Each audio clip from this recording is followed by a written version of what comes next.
Boa tarde, amigos e amigas. Nesse final de tarde, iniciar mais um Cachaçinha com Alhos.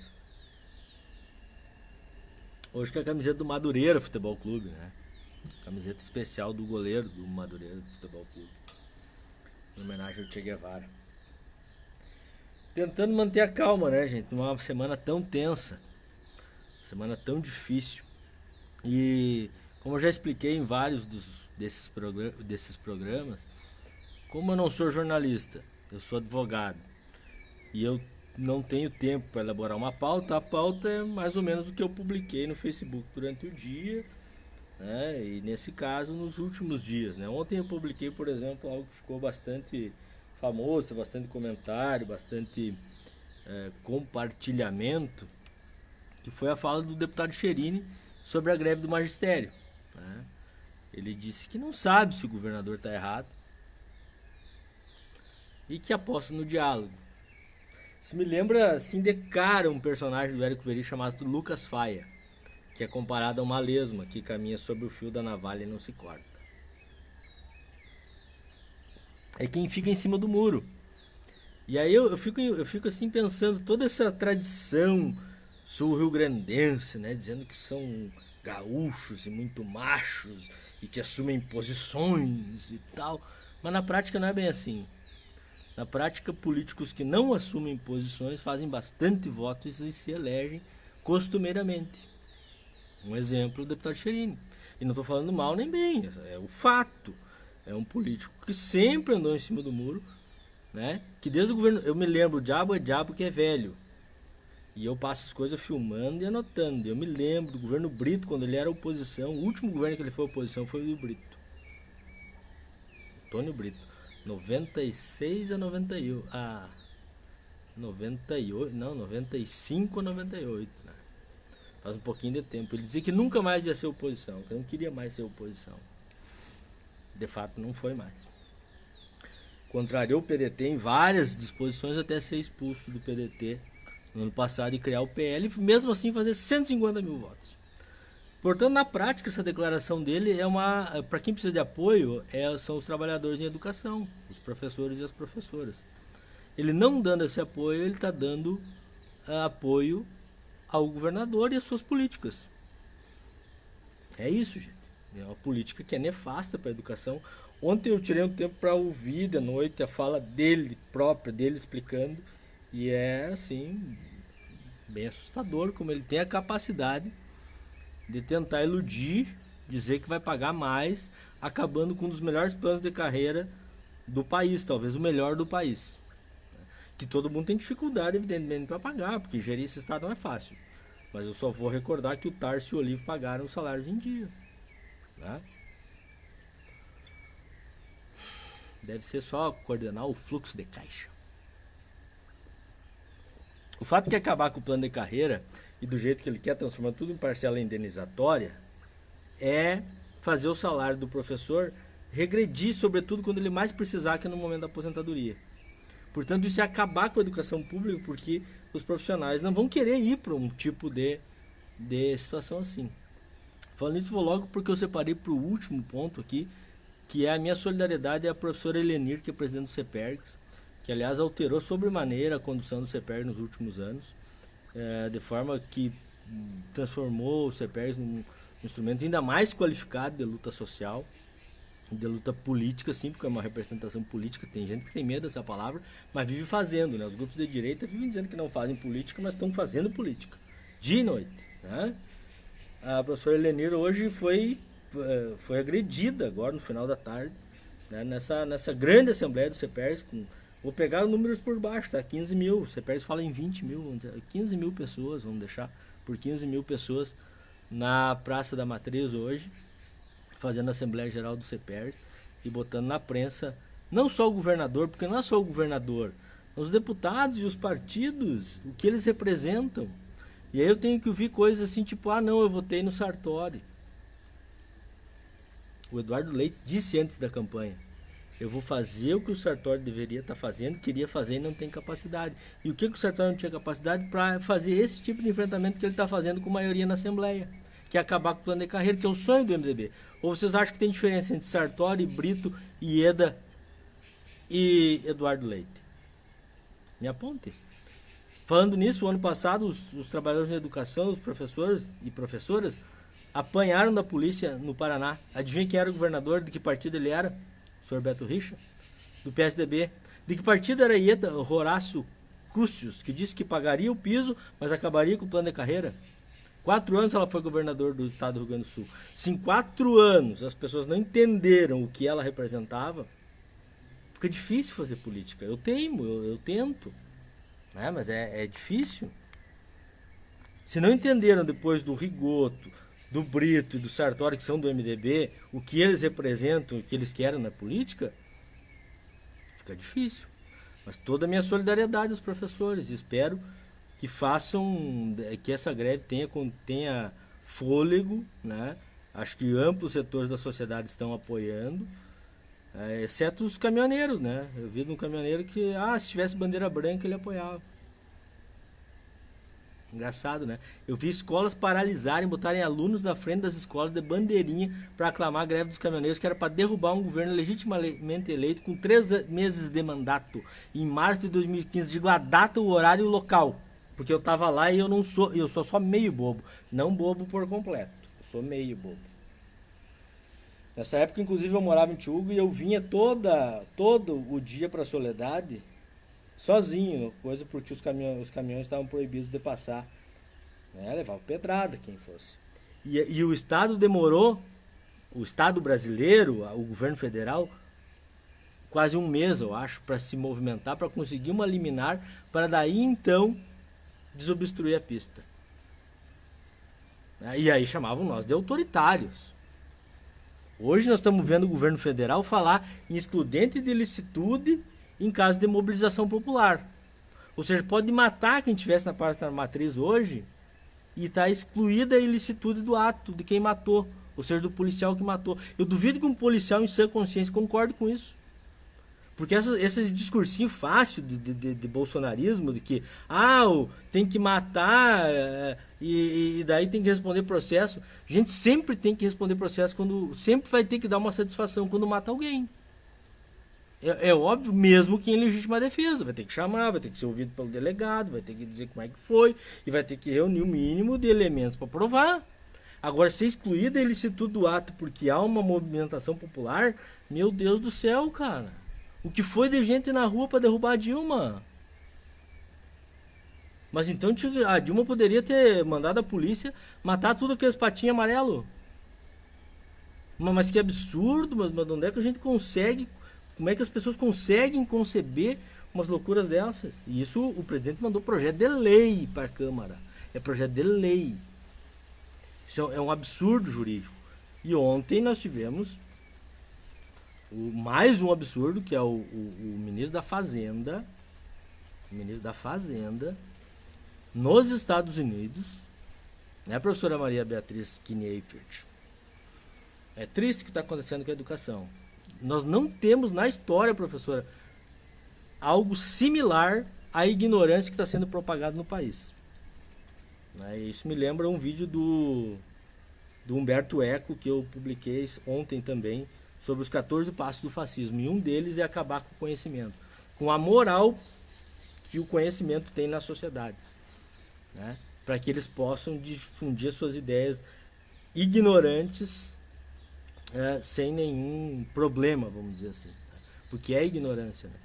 Dizer que a Terra é plana, por exemplo, é ignorância, não tem como. Dizer que fazer uma campanha contra a vacinação é uma ignorância, não há por onde defender isso cientificamente, né? E o fascismo se estriba nesse tipo de pensamento. O ministro Paulo Guedes ontem disse que não se surpreendo com o novo AI-5. Eu não me surpreendo vindo de alguém que trabalhou com Pinochet. Augusto Pinochet, ditador chileno. Eu não me surpreendo, né? Mas eu fico revoltado com isso, porque é realmente algo assustador, né? Ainda bem que pelo menos 2 ministros do STF pelo menos falaram. E aí, se nós comparar com os governos Lula e Dilma, foram 8 anos do Lula, mais 4 da Dilma, 12, mais um, né? Vamos contar 2015 no máximo, né? Não houve nenhum episódio contra a democracia, não houve nada. Nem o terceiro mandato do Lula foi tentado, que poderia ser, inclusive, legal. Nada foi tentado. Foi tudo dentro das regras. E hoje nós temos que o ministro chegar e dizer, não, isso é um AI-5, um novo AI-5 é inconstitucional. Gente, a nossa Constituição é um sistema no artigo 5º que é liberal democrático, é capitalista, para deixar bem claro para as pessoas. Revolução Francesa de 1789. Liberdade democrática. O Estado não deve intervir naquilo que eu penso e naquilo que eu faço até o limite de eu não agredir o outro. Isso é liberalismo na veia, isso não é comunismo. Se vocês forem trabalhar o comunismo, o direito chinês, o direito soviético, aí vocês vão ver que não é. Esse negócio de ampla defesa, contraditório, prisão com trânsito, somente com trânsito julgado, essa coisa é capitalista. Capitalista, Revolução Francesa, Estado liberal, democracia representativa. Isso não tem nada a ver com socialismo.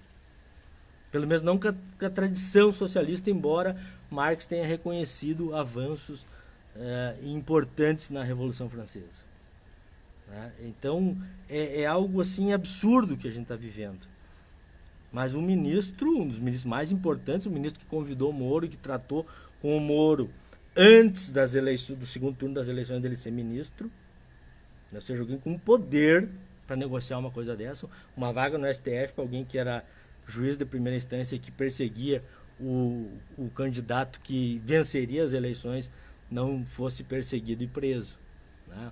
Um abraço, Juliano da Silva, lá em Baus, Cassal. Professora Daniela, Juliane, Dona Gentila, todo mundo acompanhando. Tomar uma cachaçinha no final de tarde para aguentar isso, né? E aí, gente,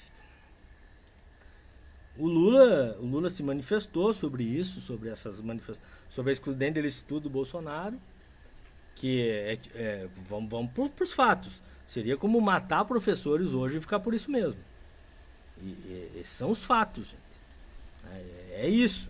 Nós temos que pegar a lei e levar para um fato concreto. Seria isso. Né? E a manifestação do ministro Paulo Guedes dizendo que não se surpreenda com o novo AI-5. Porque, gente, eles sabem o que eles estão fazendo, que estão tirando direito do povo, que o povo não tem direito mais de comer carne todo dia, como passou a ter graças ao governo Lula. Antes as pessoas comiam carne no domingo, e eu me lembro. E o diabo é diabo que é velho. E eu me lembro, e eu vi. Né? Então as pessoas hoje estão comendo carne. Estavam, né? Até a semana passada. Até essa alta do dólar de 4,25. 4,26 chegou aí hoje. Então, aí o Lula se manifestou dizendo isso, que culpado é quem elegeu um presidente que não afeito a democracia, né? Então, o que nós tivemos? Tive manifestações de amigos dizendo, não, mas o Lula criou o foro privilegiado. Daí eu não tenho como fazer um debate desse, gente. Porque isso é um absurdo. O foro privilegiado está na Constituição Federal desde 1937. Foi repetido em todas as constituições, inclusive desde 88. Aí culpar o Lula por isso é algo que transcende qualquer possibilidade da ignorância. Que é ignorar realmente os fatos. Isso é ignorância. Né? Não tem outro nome para isso. Deixa eu ver mais o que. Então eu recomendo às pessoas. Esse vídeo do Humberto Eco sobre os 14 elementos do fascismo é importante quem puder dar uma olhada, né? Deixa eu ver, ali teve uma manifestação acho que foi sobre a segunda instância ali do Myron. Não consigo ler aqui, mano. Mas o fato é que segunda instância, gente, tá claro, não tem, prenderam o Lula para ele não ser presidente. E agora soltaram, estão dizendo que ele é culpado de tudo, porque ele realmente mobiliza o povo. Alguém me disse hoje, mas ele não tem moral. Se não tivesse moral, não mobilizava o povo. Tu tá mentindo de um lado, ou tá mentindo do outro. O fato é esse, né? E aí mudaram a interpretação da Constituição, que não tem interpretação para isso. Eu posso interpretar, se está escrito ovo, eu posso interpretar o ovo do que é. Se é de galinha, se é de codorna, se é de avestruz. Agora, eu não posso dizer que não é ovo. Na Constituição está escrito no artigo 5º. Tá? Liberdades democráticas e garantias individuais, artigo 5º. De novo, princípios liberais burgueses da Revolução Francesa. Não pode prender antes do trânsito em julgado, transitar em julgado e terminar. Aí vem com esse papinho, mas não vai se prender mais. Gente, se prende antes da segunda instância, se prende em primeira, se prende em segunda, havendo motivo legal. E mais, para subir da segunda instância para a terceira instância, são raros os processos, e os que mais sobem, sabe de onde são? Da Defensoria Pública, dos mais pobres, que a Defensoria faz um papel tranquilo. Né, Myron Horr? Eu não passou aqui, meu galo, o primeiro comentário teu, mas é isso, isso é fato, isso é tranquilo, é cristalino. Eu estudei 5 anos na faculdade, isso não tem como ser diferente, tanto é que o STF voltou atrás. E o STF tomou essas outras medidas, foi iludido pelo Moro e pela aquela situação ali, onde, por um exemplo, não informaram ele naquele áudio da Dilma, que já havia 21 áudios dizendo o contrário daquilo que dava a entender aquele áudio que foi parado no Gilmar Mendes, né, Manirzen? Aí quando tu chega com a informação errada, e veja, um agente público do Estado que tem a obrigação de falar a verdade, se eu entregar uma prova para um professor, para um brigadiano, para um juiz, para um promotor, ele tem a obrigação de levar isso para ser avaliado, né? Seja na escola, seja no âmbito da polícia judiciária, né? Ou da polícia ostensiva, ou seja, no âmbito do judiciário. Imagina se tu não pode confiar no Estado, no agente público, tu vai confiar em quem? E eles tinham esses áudios no caso do Lula. Só tô fazendo, todo mundo já sabe, né? O Intercept já mostrou isso, né? Já está muito claro isso.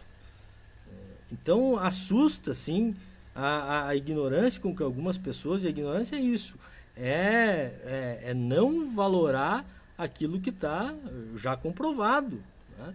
E nós temos pesquisas, inclusive repliquei ontem uma pesquisa também sobre isso, sobre o que leva as pessoas a acreditarem que um governo, seja ele qual for, vai distribuir uma madeira de piroca. E as pessoas acreditaram. E milhões de pessoas acreditaram, receberam no WhatsApp e saíram replicando. Saíram replicando kit gay e etc. E outras barbaridades. Daí para acreditar que o Eduardo Leite e a Ieda Cruz não tem nada a ver, fica fácil, né? Achar que tem alguma diferença política substancial entre Eduardo Leite e Sartori, também, diante desses fatos, ou julgar que o Moro é imparcial diante dos processos do Lula, e ele sendo ministro do Bolsonaro e atuando como advogado de porta da cadeia do Bolsonaro. Bom, mas aí eu tento fazer a minha parte, que é fazer isso que eu posso fazer aqui. Tomar minha cachaçinha e prosear com os amigos e as amigas, tá? Os Estados Unidos, que dão como exemplo de justiça, né? Hoje tem uma notícia, está aqui no site da Época, da Globo, 36 anos de prisão e a pessoa foi inocentada hoje, e lá tem pena de morte, né? Então, são coisas bem difíceis, né? Da gente aceitar, né? Achar que a justiça vai ser bem, vai sempre estar certa, né? Nós precisamos do contraditório e da ampla defesa para chegar o mais próximo possível da verdade, porque a justiça trabalha com verossimilhança, ou seja, o mais próximo possível da verdade. Não é a verdade, é a verdade que se produz nos autos. São coisas um pouquinho diferentes, até porque as mentes têm o costume de olhar a realidade com outros olhos. Por fim, para não ficar muito longe, né? Tá aqui o texto do Lewandowski, também defendendo o Estado Democrático de Direito. Não seria necessário em termos normais isso, mas em termos que o presidente quer excludente de licitude para que a polícia possa bater no povo. E eu acho que nem a polícia quer isso. Eu falei isso hoje para um policial militar. A polícia não quer isso. Os policiais que eu conheço não querem isso. Não querem ir para uma greve hoje e ter que bater em professor. Imagina que não queiram. Caiu o celular aqui, gente. Vamos recuperá-lo. Então, já caiu o celular, vou ter que terminar a live. Mas muito obrigado pela companhia, né? E espero que esse país não entre novamente numa ditadura, mas isso é responsabilidade nossa, de todos os democratas. Por fim, entrou o Garbini ali agora. Questão municipal, gente. Soledade, a eleição já está polarizada. O bolsonarismo de um lado e outra parte que deve estar arrependida de ter apoiado o bolsonarismo de outro lado. Os nomes vocês podem dar. Mas está muito claro, o bolsonarismo tem um candidato em Soledade. Não tem em vários lugares do país, porque não vai conseguir, por causa dessa folia PSL, não sabe onde é que estão, criar o ANAL lá, Aliança Nacional e etc. Mas Soledade tem. Só que a outra chapa, também o prefeito apoiou o Bolsonaro. E aí, meu galo, eu vou ficar olhando um pouco. Uma boa noite, vou tomar mais um trago, tomar um banho e vou dormir com a consciência bem tranquila, mas com o olho bem aberto, porque eu presto atenção nas coisas onde eu ando. Um abraço e boa luta.